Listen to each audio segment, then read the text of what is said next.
जर तुम्ही 10वी उत्तीर्ण असाल तर राज्य सरकारच्या आदिवासी विभागामध्ये 416 पदांची नवीन जाहिरात आलेली आहे। ही जी जाहिरात आहे ही चौकीदार या पदासाठी असणार आहे। याची वेतन श्रेणी S1 असणार आहे।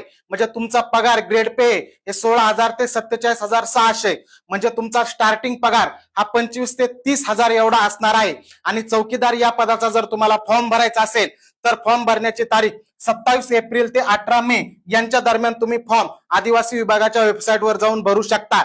ही जी परीक्षा आहे ही परीक्षा IBPS मार्फत घेतली जाणार आहे आणि याच्यासाठी वयोमर्यादा ही 18 ते 38 ही खुल्या गटासाठी असणार आहे आणि कॅटेगरीसाठी 18 ते 43 एवढी याची वयोमर्यादा असणार आहे। आणि शैक्षणिक पात्रतेमध्ये तुम्ही फक्त 10वी उत्तीर्ण असणं गरजेचं आहे। याच्यामध्ये एकूण 4 विषय असणार आहेत, बुद्धिमत्ता, GK, मराठी आणि इंग्रजी आणि प्रत्येक विषयाचे एकूण 50 गुण असणार आहेत। म्हणजे एकूण 200 गुणाची लेखी परीक्षा याच्यासाठी ऑनलाईन कॉम्प्युटर बेस्ड होणार आहे आणि याच्यासाठी 2 तास एवढा वेळ असणार आहे। हा जर फॉर्म जर तुम्हाला भरायचा असेल तर याच्यासाठी शुल्क हे खुल्या गटासाठी 1,000 रुपये आणि आरक्षित ज्या मागासवर्गीय आहेत यांच्यासाठी 900 रुपये एवढं शुल्क यामध्ये असणार आहे। एकूण 416 पद ही आदिवासी विभागाची असणार आहेत।